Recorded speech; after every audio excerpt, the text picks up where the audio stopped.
लेकिन अफगानिस्तान और पाकिस्तान की जंग में रूसी टैंकों की एंट्री हो गई है।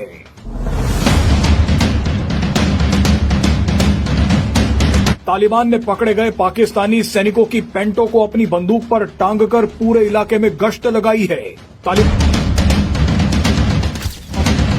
अफगानिस्तान के तालिबान ने पाकिस्तान पर नए हमले शुरू कर दिए हैं।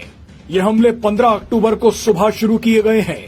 अफगानिस्तान के तालिबान ने बयान जारी करते हुए कहा है कि पाकिस्तान ने हमारे 12 मासूम नागरिकों को मार दिया, जिसके जवाब में हमने पाकिस्तान के कई सैनिकों को मार दिया और कईयों को जिंदा पकड़कर ले गए।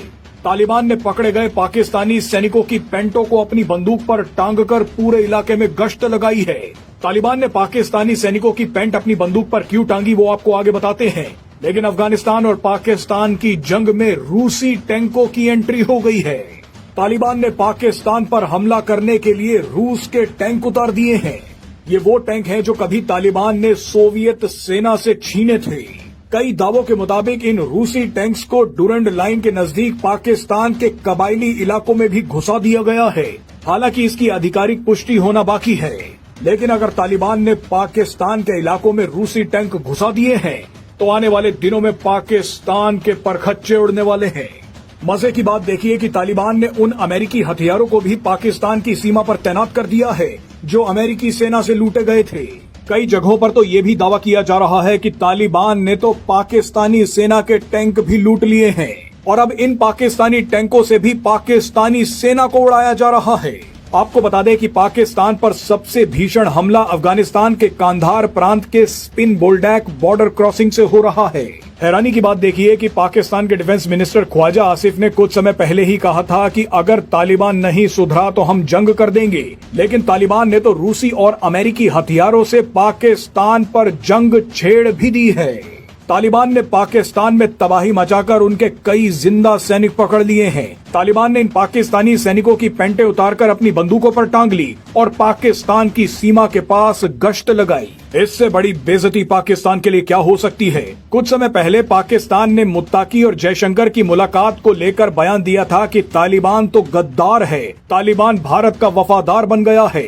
कई पाकिस्तानियों ने तो तालिबान को इस्लाम का विरोधी तक बोलना शुरू कर दिया, लेकिन अब तालिबान इसका बदला ले रहा है। तालिबान हमेशा से पाकिस्तान को चिढ़ाता आया है कि जिस तरह से 1971 में भारतीय सेना ने पाकिस्तानी सैनिकों की पेंट उतरवाई थी, आज वही काम हम कर रहे हैं। के सामने गिड़गिड़ा रहे हैं। तो सबसे पहले मैं आपको बताऊं कि पाकिस्तान दुनिया की 12वीं सबसे बड़ी सैन्य ताकत है, जबकि अफगान सेना ताकत के मामले में 118 नंबर पर है। पाकिस्तान को चीन, अमेरिका से भारी हथियार मिलते हैं, जबकि अफगानिस्तान के पास ज्यादातर पुराने हथियार हैं। फिर भी अफगान और तालिबान भारी पड़ रहा है इन पर। अफगान और टीटीपी 3 प्लान से पाक को परेशान कर रहे हैं। पहला देखिए, ये गुरिल्ला वॉर है। गुरिल्ला वॉर का मतलब है छोटे छोटे हमलों का खेल। इसमें बड़ी सेना के खिलाफ छोटी टुकड़ियां लड़ती हैं, सीधे टकराने के बजाय गुरिल्ला की तरह छिप कर कूद कर आते हैं, बिना हथियार के हमले के भी दुश्मनों को ढेर कर देते हैं। इसका मकसद दुश्मन को थकाना और कमजोर बनाना होता है। पाक सेना गुरिल्ला वॉर से बार बार मात खा रही है और एम्बुश एक दूसरा तरीका है। गुरिल्ला वॉर से पाक सैनिकों के हथियार बारूद छीन लिए।